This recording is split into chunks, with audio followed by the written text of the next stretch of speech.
One of the first things you need to do, or get someone else to do, in the event of coming across somebody in need, is to call the Emergency Medical Services or the EMS. You can call the Emergency Medical Services on your mobile phone. It doesn't matter if you've got no credits or if you're out of service with your provider. Your phone will connect to another network like it does when you travel on holiday. The number you dial is 999, or you can dial 112, which is the European-wide number.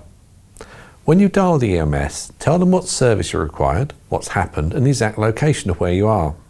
If you're not sure exactly where you are, tell them local landmarks, or you can use the What 3 Words app, which is a mobile phone app that gives your location down to a 3x3 metre square anywhere in the world. Stay on the phone and answer their questions. The EMS can stay on the line until the ambulance arrives, and they can talk you through whatever first aid you need to do. You can put your phone on speakerphone to make it easier to talk and listen and deliver first aid. If the situation changes, you can phone 999 again and update them.